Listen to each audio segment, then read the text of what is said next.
जय महाराष्ट्र मित्रांनो, तुम्हाला परमनंट सरकारी जॉब पाहिजे तर महाराष्ट्र शासनातर्फे सरळ सेवा भरती निघाली आहे.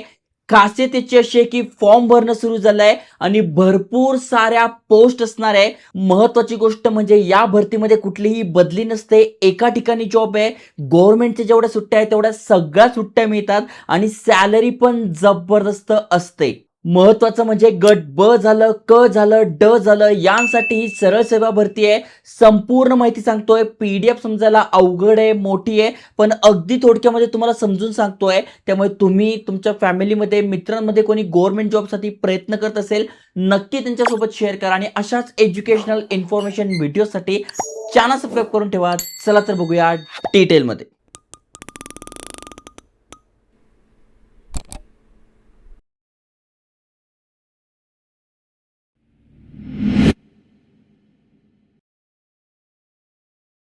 तर मित्रांनो, तुम्ही स्क्रीनवर बघू शकताय महाराष्ट्र पशु व मत्स्य विज्ञान विद्यापीठ यांच्यातर्फे ही भरती आली आहे. अप्लाय करणं सुरू झालं आहे. इथून अप्लाय करू शकतोय. ॲडव्हर्टिजमेंट लिंक झालं, त्याच्यानंतर कधीपासून कधीपर्यंत अप्लाय करू शकतोय ती माहिती आहे आणि ही यांची ऑफिशियल करिअर पेज आहे. यावर सगळी माहिती दिलेली आहे आणि याद्वारेच मी तुम्हाला समजून सांगणार आहे. जसं की बघा, आपल्याला अप्लाय करायचं असेल तर याची लिंक डिस्क्रिप्शनमध्ये फर्स्ट कमेंटमध्ये मी टाकली आहे.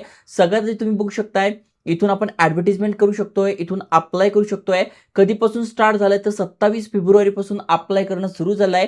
20 मार्च पर्यंत आपण अप्लाय करू शकणार आहोत. ओके, काही अडचण आली फॉर्म भरताना तर हा नंबर आहे, यावर आपण कॉन्टॅक्ट करू शकतोय. आता यांची जी पीडीएफ आहे यामध्ये सगळी माहिती दिली आहे. महत्वाचं म्हणजे शिक्षकेतर म्हणजे नॉन टीचिंग स्टाफसाठी ही भरती होते.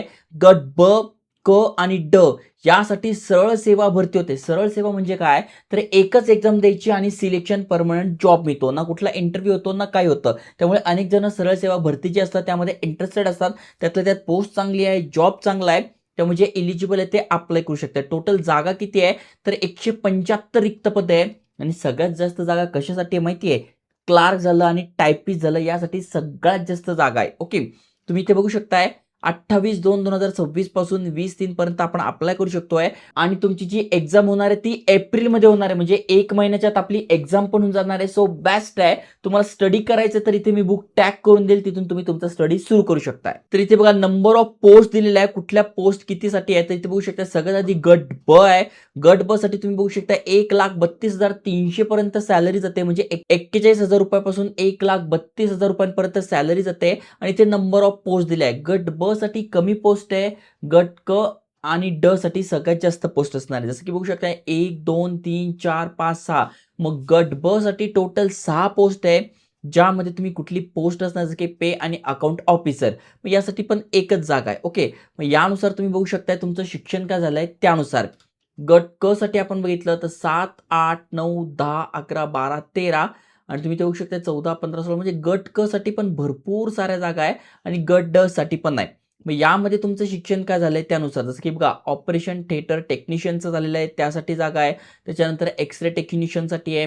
त्याच्यानंतर अजून खाली स्क्रोल केला तर सगळ्यात जास्त जागा तुम्हाला इथे 41 इथे बघायला मिळेल. काय आहे पोस्ट, लॅबोरेटरी अटेंडंट, प्रयोगशाळा परिचय यासाठी सगळ्यात जास्त जागा आहे. आणि अजून जागा आहे सीनियर क्लार्क. म्हणजे जर का तुमचा टायपिंग झालाय, टायपिंग सर्टिफिकेट तुमच्याकडे आहे तर सीनियर क्लार्कसाठी तुम्ही अप्लाय करू शकताय. 14 पोस्ट इथे असणार आहे. 25,500 पासून 81,100 रुपयांपर्यंत सॅलरी जाते. त्यानंतर क्लार्क कम टायपिस्ट म्हणजे लिपिक आणि टंकलेखक यासाठी पण सगळ्यात जास्त 37 पोस्ट असणार आहे. 19,900 पासून 63,200 रुपयांपर्यंत सॅलरी जाते. आणि महत्त्वाचं गोष्ट म्हणजे तुमचं टायपिंग सर्टिफिकेट झालेलं आहे, ग्रॅज्युएशन झालं आहे, तर या सगळ्या पोस्टसाठी अप्लाय करू शकता. म्हणजे याच्यासाठी पण अप्लाय करू शकताय. सीनियर लेवलची जी पोस्ट आहे त्यासाठी पण अप्लाय करू शकताय आणि ज्यांचं लॅबोरेटरी असिस्टंट झालं आहे त्याच्यासाठी पण तुम्ही अप्लाय करू शकता. सो भरपूर साऱ्या जागा इथे आहे बघा लॅबोरेटरी अटेंडंटसाठी. ओके, अजून खाली स्क्रोल केल्यानंतर गट ड साठी जी जागा आहे त्याची पण माहिती इथे दिली आहे. मग इथे बघा ड्रायव्हर पासून आहे, इथे बघा ट्रॅक्टर ड्रायव्हर झालं, मशीन ऑपरेटर झालं, तिथून आहे तर अकाउंटंट पर्यंत अशा वेगवेगळ्या पोस्ट असणार आहे. आता सगळ्यात महत्वाचं म्हणजे कोण कोण पात्र आहे तर सगळ्यात आधी तुम्ही भारताचे नागरिक पाहिजे. त्यानंतर तुमचं वय जे आहे ते 20 मार्च 2026 रोजी ग्राह्य धरलं जाणार आहे. मग यामध्ये तुमचं किमान म्हणजे कमीत कमी 18 वय पाहिजे आणि जास्तीत जास्त तुम्ही बघू शकता म्हणजे ओपन कॅटेगरीतनं तुम्ही आहात तर 38 वयापर्यंत अप्लाय करू शकताय. मागासवर्गीय आर्थिक दुर्बल घटकातनं तुम्ही आहात किंवा अनाथ तुम्ही आहात तर 43 वयापर्यंत अप्लाय करू शकताय. दिव्यांग तुम्ही आहात तर 45 वयापर्यंत अप्लाय करू शकताय. माजी सैनिक तुम्ही आहात तर 38+3 वया अप्लाय करू शकताय आणि बाकीच्यांसाठी पण इथे दिले जसं की बघा दिव्यांग, माजी सैनिक आहात, प्रावीण्यप्राप्त खेळाडू आहात, प्रकल्पग्रस्त आहात, भूकंपग्रस्त आहात, अंशकालीन पदवीधर आहात, स्वातंत्र्य सैनिकांचे नामनिर्देशित पाल्य तुम्ही आहात तर तुमच्यासाठी पण इथे वयामध्ये सूट दिली आहे. ओके. आता सगळ्यात महत्त्वाचं म्हणजे एक्झाम कशी होणार आहे तर इथे कशी एक्झाम होणार तर मराठी, इंग्रजी, सामान्य, बौद्धिक चाचणी. त्यानंतर एक्झाम कशी होणार आहे तर मराठी, इंग्रजी, सामान्य, बौद्धिक चाचणी असे एकूण 100 मार्क असणार आहे. 200 मार्कांसाठी म्हणजे एका प्रश्नाला 2 मार्क आहे. 120 मिनिटं आपल्याला मिळणार आहे. ओके. मग कुठल्या पोस्ट आहे त्यानुसार इथे वेगवेगळा सिलेबस दिला आहे. इथे बघा प्रॉपर यांनी दिलेला आहे. प्रश्न किती आहे, गुण किती आहे, तांत्रिक अभ्यास प्रश्न किती आहे, गुण किती आहे आणि एकूण 100 प्रश्न 200 मार्कासाठी 120 मिनिटं मिळणार आहे. यांनी सिलेबस एकदम सोप्पा करून सांगितला आहे. त्यामुळे तुम्ही ही पीडीएफ वाचली, नोटिफिकेशन वाचली तरी तुम्हाला समजून जाईल. ओके. जसं की वाहन चालक झालं, रुग्णवाहिका चालक झालं, ट्रॅक्टर ड्रायव्हर झालं, मशीन ऑपरेटर झालं, यांसाठी पण यांनी इथे दिलंय. आता यासाठी अप्लाय करण्यासाठी बघू शकता 1000 रुपये यांनी फी ठेवलेली आहे. पण मागासवर्गीय वगैरे तुम्ही आहात तर 900 रुपये ते फी असणार आहे.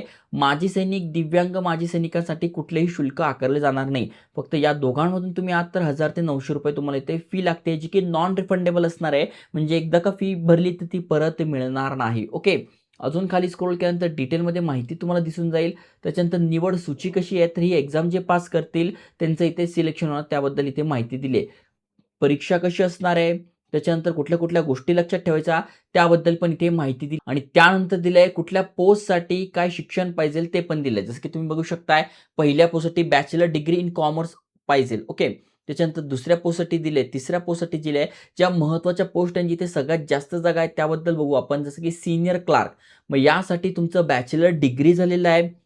गव्हर्नमेंट सर्टिफिकेट तुमच्याकडे आहे. टायपिंगचं 40 word per minute in English आणि गव्हर्नमेंट सर्टिफिकेट तुमच्याकडे computer typing certificate with the speed of not less than म्हणजे 30 वर्ड प्रति मिनिटपेक्षा कमी नको.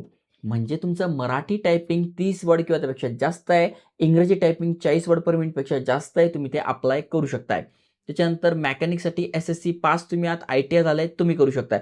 बाकी प्रत्येक पोस्टनुसार तुम्हाला इथे दिसून जाणार आहे. ओके. त्यानंतर क्लार्क कम टायपिस्ट आहे यासाठी पण तुम्ही बघू शकताय बॅचलर डिग्री तुमच्याकडे आहे आणि 30 word per minute in Marathi आणि 40 word per minute in English तुमचं टायपिंग झालेलं आहे. सर्टिफिकेट तुमच्याकडे आहे.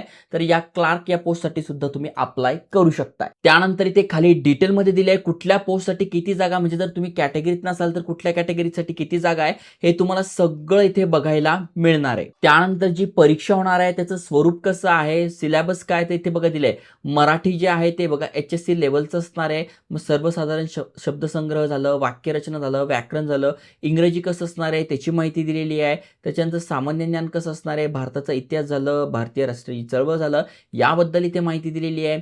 बुद्धिमापन आणि गणित कसं असणार आहे त्याची माहिती दिली आहे. तर तुम्ही हे एकदा बघून घ्या जेणेकरून आणि जर का तुम्ही पुस्तकं इथे मी टॅग करून देईल तिथून जर अभ्यास केला तर यामध्ये ऑटोमॅटिक तुम्हाला ते जे सिलेबस आहे, कुठले प्रश्न विचारले जातात, कुठले रिपिटेटिव्ह प्रश्न आहे त्याचीही माहिती तुम्हाला इथे मिळून जाईल.